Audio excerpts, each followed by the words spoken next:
Well, hello and welcome to the latest episode of the Mission Thriving Life podcast, a weekly podcast designed to help you thrive, not just survive the challenges of life, leadership, and faith. My name is Nick, and I'm here on a Zoom with Joel, just because we're kind of blowing up and redoing the normal studio recording place today. So we're gonna take our show online, I guess is one way of saying it. But I'm coming to you live from my guest room. So no, I'm not ready to take a nap. I'm not tired. Everybody always thinks I'm in a hotel room. They're like, "Where are you traveling? Are you in a hotel room?" I'm like, no, this is our guest room at our house. I don't have an office at home. So I put my office up in my guest room. So anyway, that's where I am. Nick's in his office to the designer.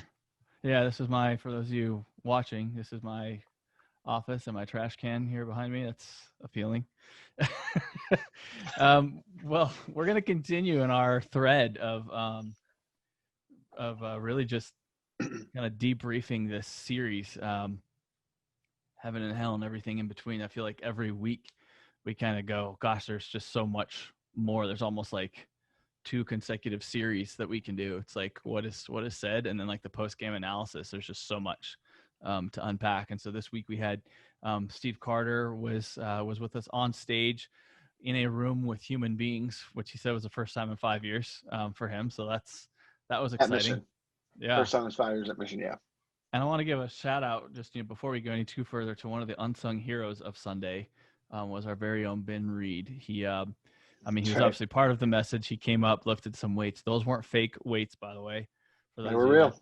That messaged in asking, those were real 5-pound plates that he struggled. And Ben's been training through CrossFit for years for that moment. So yeah. And he also saved the day with the mic when we had the mic situation go down. Ben was the one that's kind of Johnny on the spot right there with the microphone. So big shout out to Ben. You're you get the gold star of the week. But I guess just out of the gate, Joel, what do you you got to observe and listen and just kind of let Steve preach over you this weekend. What were your impressions? Yeah, well, we were out a little weekend getaway as a family because I wasn't preaching this weekend. And man, I thought it was spectacular. Probably my favorite message I've heard from Steve since he's been with us at Mission. And I'm for the emotional connection. Like, there was a distinctly different tone. We started the series very academically. I think you said that actually. And, this week shifted a little bit. And as you said, there's so much content. Like we've talked about, like, do we continue this on? I regret to inform our podcast listeners that we are actually going to conclude the series this coming Sunday, but it's not really, while we're concluding this series, we're not ending it really, and that'll make more sense coming this weekend. I feel like this 4-week is sort of like, I see it as more of like a primer for like how people should view our weekend services and our messages and what we're talking about on a regular basis. Like, you need to understand we're talking in a very specific context from a very specific worldview. And that's why it started academic. It's probably going to end a little bit academic, although there will be a personal connection to it. But man, I think the thing I really loved about this week is, last week we talked about, hell's greatest weapon being deception. And when we allow that to affect our lives, it pulls up all sorts of terrible things in our life. And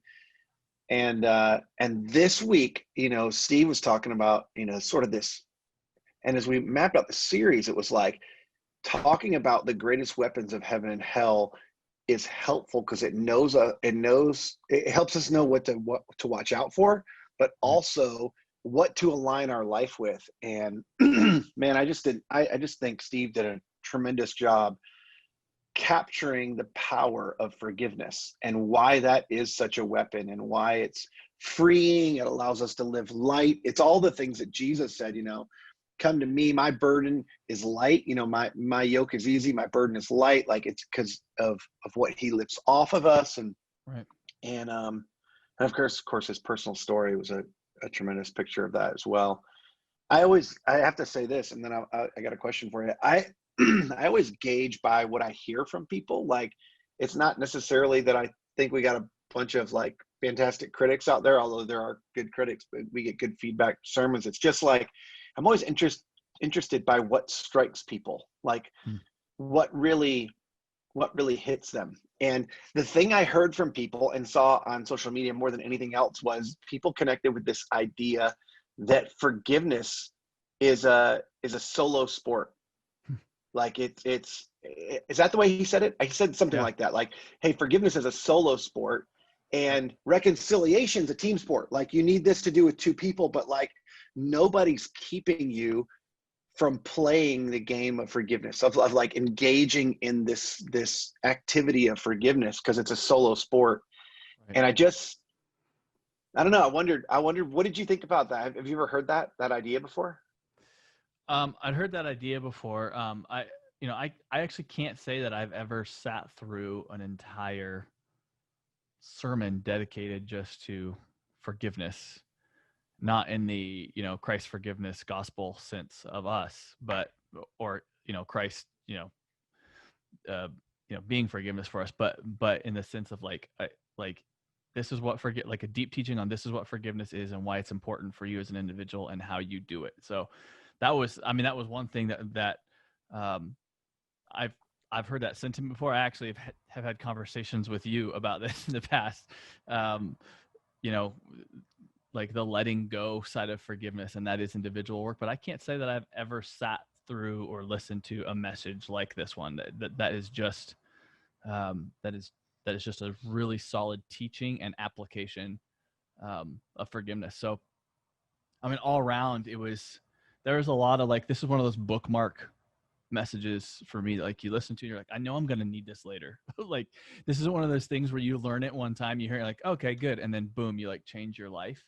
For me, he really sort of gave me this, I'm a big so what guy. Like, I can pretty quickly pick up the point of what it is you're teaching. And then I'm like, okay, but like, so what? Like, what does that mean? Or, how do I do this? And for me, when he gave that cross, release, and then send it away thing, and like the imagery of the goat, and where we get the actual term scapegoat, and like sending it out is not just a great word picture. Like, it's actually an exercise. It's actually something, when you talk about it's a solo sport, that's how you play the solo sport. Right. You go, and a lot of times in the moment when somebody says something or does something that hurts us, we don't know it. A lot of times it comes up later, or it's something that was years ago when we were a child, like not even old enough to realize that it was hurting us. And so the cross, release it, and send it away, like, works for all of those situations. And it works for the in the moment situation. Yeah. The in the moment thing is it's harder. It's harder to, I was just looking at my notes here. One of the things that I really appreciate, and I just noted, sort of along the lines of what you're saying, is, and this is the part that I think is really, really powerful, is when, this in this cross, release, send away. Once I start at the cross, this is what I loved about this idea and the way Steve unpacked it. Once I start at the cross, now I've got a choice to either be a hypocrite or not. Like, and it's really my choice. It doesn't really depend on this other person. It's like, okay, I was forgiven, not by any work of my own. It was literally the grace of Christ that brought peace between us. That's the grace and peace Steve talked about. But now I can either choose to extend that same, allow that to flow through me. This is what brings heaven down, whether I either let that flow through my life and bring heaven down in my life, or I decide, no, I'm not going to do that. I'm going to let this bitterness stir, and I'm going to pull this other stuff up into my life and allow it to take root in my life and allow it to affect me. And, I think that's harder to do in the moment. It's harder, excuse me, I'm going to say it this way. It's harder to do it reactively. But typically the things that happen in the moment are a little easier for us to go, okay, this is not that big a deal. When I think about the cross, what I've been forgiven, I can release and send that away. It's what you said. It's the stuff that's like way in our past that it comes back, flooding back, and we have to react to that. Like we have to deal with like what that means about us, or what that meant about previous relationships, or what that meant about somebody's feelings about us, or and to connect it with the week before, when you're dealing with the truth of some of those things, they're very hurtful and they're very difficult. And they're things that in some cases you've held on to for years. And Steve didn't spend a lot of time talking about this, but he talked about how sometimes we feel like we have a right to hold on to those things. Mm-hmm. We have a right to be mad about those things. We have a right to like hold a grudge. And it is so counterintuitive because we don't realize that we're not actually hurting that other person. Yeah. They may or may not even be thinking about any of this. And who we're really hurting is us. And that's why I love that Anne Lamott quote of, it's like drinking rat poisoning, hoping the rat will die. Like, it's like, that's such a great word picture of what we do. Right.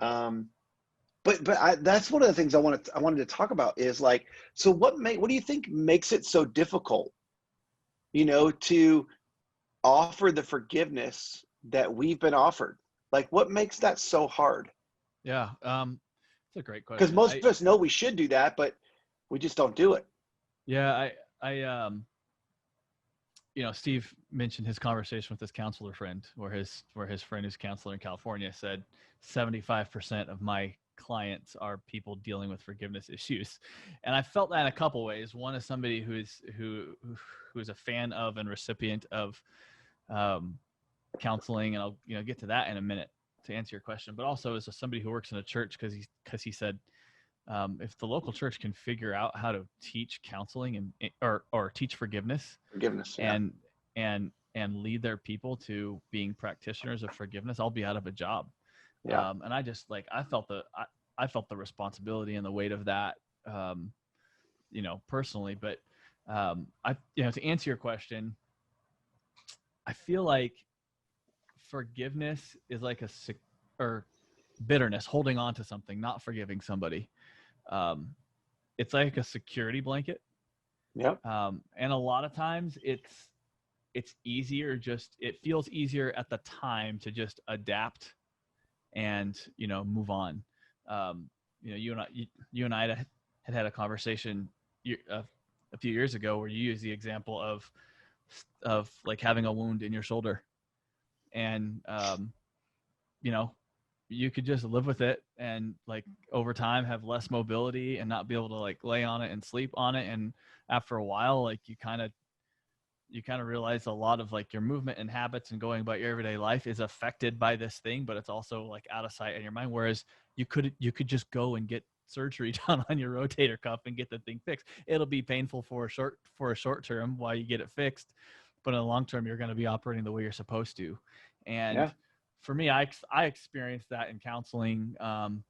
But so much of that, I think that's what Steve's counselor friend's talking about is like tied to that. It's easier to adapt. It feels easier in the moment to carry the weight and to just let your shoulder hitch exist as it is and just kind of, move on, because the prospect, the feeling of doing the work in the short term of forgiving someone isn't as pleasant. It's a tougher sell, So, yeah. And I think that's why the story, I think that's why the gospel is such good news for us, because Jesus, dying on the cross to be the forgiveness for our sins, rising from the giving us life, like that feels so like unnatural as humans to us, because it's one thing for us to forgive just another person who's wounded us, and not to mention take on everyone's stuff in the world. So that's kind of a long answer, but it's a short-term, long-term thing. The instant gratification is I'm just gonna carry this, bury it. It's kind of a security blanket. So I don't know. What do you think? I have a hunch that it has something also to do with like, I think ultimately it has to do with hope. I'll come back to that in a second, but it has to do with hope because, what bitterness is is like a holding on to a debt that hasn't been paid. Like, so you did something to me and you owe me, you hurt me, and you got to pay it back. And like, even if they can't, even if it's not possible, there's this, if I let go of this, I'm letting go of the promissory note that I'll get paid back, whatever was. And if I forgive, like, and I release that debt, I'm never getting paid back. Like, I'm never getting, and I think in that way, bitterness works a lot like addictions. Like, it's almost like I need this thing to be okay. Like, I need the bitterness. I need to be able to hold on to that because if I let go of it, I suddenly have to deal with the real effects of that to me, because I've given up hope that somebody's going to solve that problem or make up for it, or make restitution and make it okay for me. Now I've got to trust that something else is going to make it okay for me, or someone else is going to make it. And I think that's where faith becomes really difficult. And so my hope becomes, my tension becomes, am I going to place my hope in the fact that someday this person might try to, or be able to repay me for what they stole or how they hurt me or whatever? Or am I going to trust that God, through his forgiveness and his provision and his healing and his restoration of my life, is going to provide what I'm holding out hope for over here that I'm never going to get? Like, I'm never, because in many cases, people just don't ever choose to. Like, in many cases, people don't ever do what Steve's dad did. And, while that's an incredibly powerful story, and I don't minimize it at all, it's beautiful. And what Steve, what he said about his preparation to make him be able to receive that, like, that was the other thing that was, I wish we could have spent more time. This is one of those times where it's like in the middle of the sermon, I wish I was in the room, and I wish I could like had the I guess I do, because I run the organization, but like, I wish I could have just stopped and walked up and go, oh, time out. Hold on a second. We got to talk about that. Like, I need to hear more about that. Explain when Steve said, if I hadn't done all this work ahead of time, I wouldn't have been ready for that. Right. Like the reconciliation. If I hadn't done the forgiveness work, which is solo sport, I wouldn't have been ready to play healthily or successfully in the team sport. I thought, oh my gosh, that's what I meant about the solo sport thing. I've just not really heard that before. And I think he's right. And don't think he's right just because he was teaching out of scriptures. Like, I think so many people, because they haven't done the forgiveness, when the reconciliation comes, they're still holding on to no, you haven't fully paid me back yet. You haven't made, and just you saying sorry, because let's be honest, in a lot of these situations, like, if somebody just comes back and says sorry, like, that doesn't do anything. Like, sorry doesn't cut it. Like, we know that.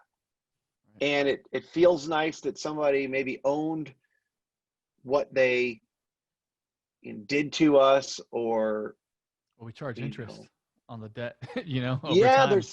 but in reality, they can't pay it back. Like, they can't actually make up for it. And so, like, which is a different sort of faith. You either have faith that they can, and they'll be able to, and they'll be willing to make up for and restore you from what was stolen or hurt in you, or you choose that you're going to trust God to do that. And I think it's so hard for us to release that tangible thing in that bitterness that we're holding on to. And this is where I think why it's hell's greatest, or heaven's greatest weapon, is because when you think about it, like, and I'm going to talk a little bit about this weekend, but in our worldview, this is the solution. Like, this is the solution to the problem. The solution to the problem of life is, hey, we were wrong. All have sinned and fallen short of the glory of God. Period. Like, period. All. Like, you can't make up for it. You can't do enough right to cancel out the wrong. Like, all have sinned and fallen short of the glory of God. So what's the solution to that? Right. well, God cancels the debt. Well, you can't just do that. You can't just cancel the debt. Well, it's actually, you're right. It's more than that. It's God canceled the debt because he paid for it another way. Someone else paid for your debt. And so like, I just recently was having a conversation with a guy who we were trying to decide whether he was an atheist or an agnostic. He goes to our church. He would not mind me sharing this. By the way, I've talked to him about like sharing his conversation with the people, and like in sermons I've asked him, and I haven't yet quoted him, but it just came to mind because one of the things he was saying was I just can't believe that somebody else can pay for my sin. Like that seems like a hocus pocus idea. Like, how is it possible that my wrongs could be transferred to somebody else? And to which, and I won't take you through our whole conversation, to which I said to him was, how do you know you did something wrong? Like, and he's like, what do you mean? I was like, well, you have to, your worldview has to have a reason. Like the conditions is another piece of the worldview. Like your worldview has to have a reason why you know there's right and wrong, and the fact that you have done wrong, for you to even entertain the idea that somebody else's right could cover up your wrong. So like we got into this whole conversation, and the reason I bring that up is because I do think this is it. And it's not just when you come to Christ the first time. It's like continuing to walk in that forgiveness in your life and allowing that to flow through you into other relationships. And I actually have a hunch that in this guy's life, and if you're listening, if he's listening, in our next conversation, I want to talk about this with you. I won't tell you. I don't have permission to tell his name, but I have a hunch that there's been people in his life that are believers, because he's told me one of the big things is hypocrisy, that claims to have experienced this forgiveness of God, yet is super critical of him and hypercritical of his faults and his failures. And like, I think that does as much or more. It's why if somebody had treated him the way they were treated by God, he probably would have a different view of all of this. You know, I was also thinking too, like the notion of forgiveness, and especially it being a solo sport, but just the idea of somebody doing something to hurt me and I'm the victim, and then releasing that and forgiving that and setting them free from that or whatever, is so countercultural to the time and the place that we live right now. Mm-hmm. And that's, when, at the beginning of the message, when Steve was talking about, the words that Jesus used when he was doing the Lord's Prayer, and just this idea of this, of the goat and everything, like would have instantly been familiar to those people. Like we actually have that sort of stacked against us because we live, especially like, in like this, like masculine, like macho, I'm going to get my pound of flesh, like, reactive thing, like forgiving somebody, letting somebody go, letting somebody off the hook is sort of viewed as like sissy. And it's like, it's not the cultural construct of what like men should be. Plus we live in, in America, like there's so much that's focused on the individual, on the rights of the individual. And, my stake in things, that this idea again of setting someone free and releasing them, even though I may be completely the like within my rights to hang on to that bitterness, and to have that, like, it's just so countercultural. And so it's a little bit more of an uphill climb for us 2,000 years later living in the United States to grasp and to absorb, and to, like, the Jews that first heard Jesus teach on this, that Steve referenced to me, like he said, it would have clicked for them right away, because they had this tradition in their culture of this happening for them every year on Yom Kippur. And we don't have that. Like we have the opposite. So, it's a lot more difficult. I feel like it's just, it is very radical and countercultural, this idea of forgiveness. And to a point where we could even be, I could see you forgiving somebody and letting them go, and you being okay with it, but then other people like mocking and ridiculing you and and like not understanding it and actually creating more problems for you by doing that act of forgiveness. So it's just kind of, I was struck by that as well. Well, and I think it's interesting because I think that goes, like, if you zoom out for a second, that, I mean, this is the ultimate expression of love, right? Like,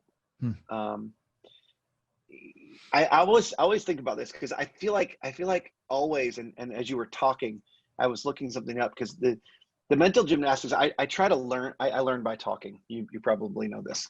There are times I talk out loud. You laugh because in meetings I'll be talking out loud and I'm not even sure I really think something.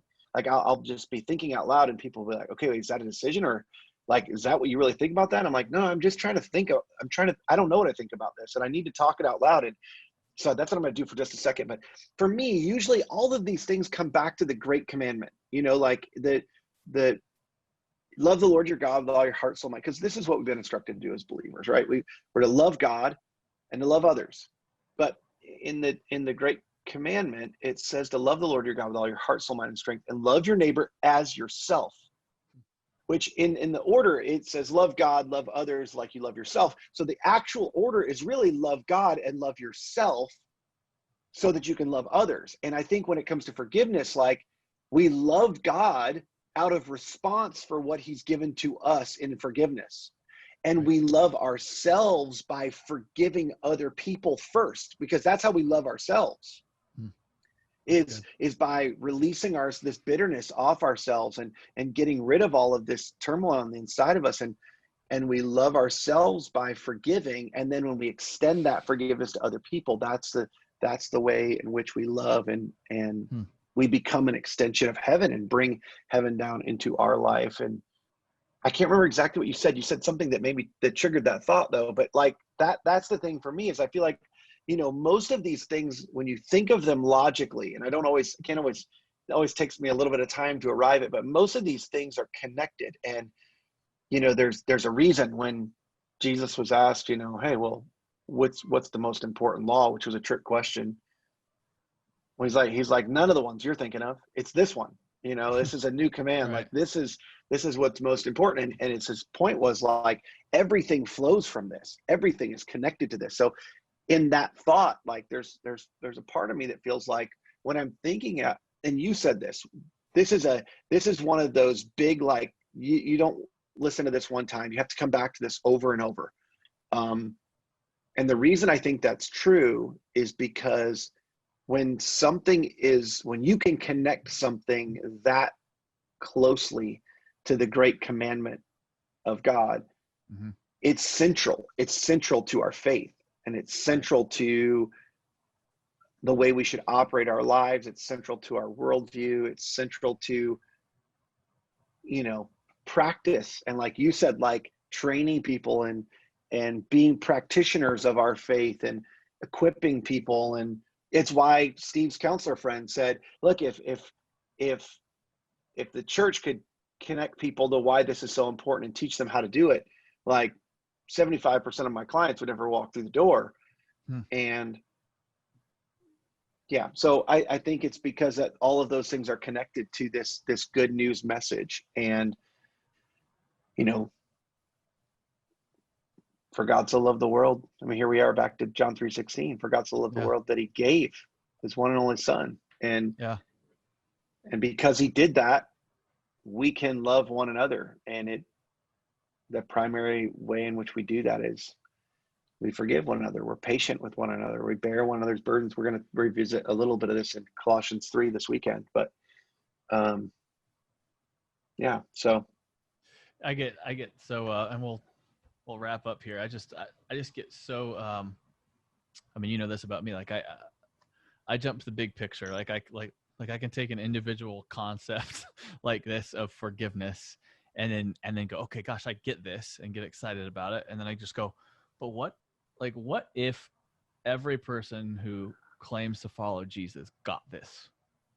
Like, what if every person who's a follower of Jesus practiced this and like actually practice it, like did it day in and day out, the cross release, send it away, and and we weren't burdened by bitterness. And like, I just feel like a lot of that, like a lot of the hypocrisy and a lot of just like the bad, for lack of a better term, the bad brand stuff that Christianity gets, would disappear. Like we would, I think we would also become more aware of the things we need to be forgiven. Yeah. Yeah. Like the minute you start practicing that, going, hey, okay, this is how people run across, release them, send that away. You suddenly realize, oh gosh, like there's some wrongs I've done that are holding other people hostage. And like, if we really care about their freedom, it's about going to them and saying, hey, you didn't ask for this, or you may have already, this is where the team sport side comes in, but like, I need to ask for your forgiveness, not just for me, but for you. Right. Like I did something that not only hurt you, but I realized could continue to hurt you. Mm-hmm. If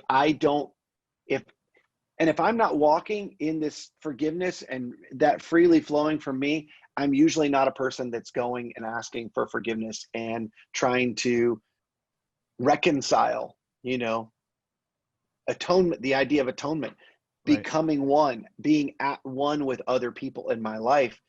I'm not doing that and not freeing them, of the things that, maybe they're holding on to. So huge concept. And I'm looking forward to continuing this weekend.